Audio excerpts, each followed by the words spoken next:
নমস্কার স্যার। বলছি আমি কি পাপ করেছিলাম স্যার? একটু দয়া করে আমার মায়ের অ্যাকাউন্টে অন্নপূর্ণা ভান্ডারের টাকাটা দিতে পারলেন না? আপনার এই ভুলের মাসুল আমাকে এইভাবে দিতে হলো। অক্টোবর মাসে যুবশক্তির টাকা থেকে তো আমার মাকে টাকাটা দিয়ে দিতে পারতেন, আমি তো বেঁচে যেতাম স্যার।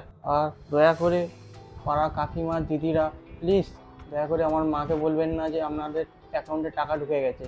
আপনাদের এই খুশির খবর আমার এই নিত্যানন্দের কারণ হয়ে দাঁড়াচ্ছে। প্লিজ দয়া করে এই পোস্ট করবেন না ফেসবুকে। টাকা পেয়েছেন খুব ভালো খবর। আর পারলে একটু স্যার তো আমার মায়ের অ্যাকাউন্টে টাকাটা একটু তাড়াতাড়ি দরজা খোল। লিখে দিন না, তাহলে বুঝতে পারছেন পরের ভিডিওতে আমি আর থাকবো না হয়তো। যতটা না ক্যালান খেতাম তার থেকে বেশি ক্যালান খেয়েছি। পাশের বাড়ি কাকিমার ফোনটাও আমি ফিল আপ করে দিয়েছিলাম মায়ের সাথে। কাকিমার অ্যাকাউন্টে টাকা ঢুকে গেছে, আমার মায়ের অ্যাকাউন্টে এখনো টাকা ঢোকেনি। ও স্যার, একটু সেন্ড করে দিন না টাকা। একটু দিয়ে দিন না টাকা আমার মায়ের অ্যাকাউন্টে।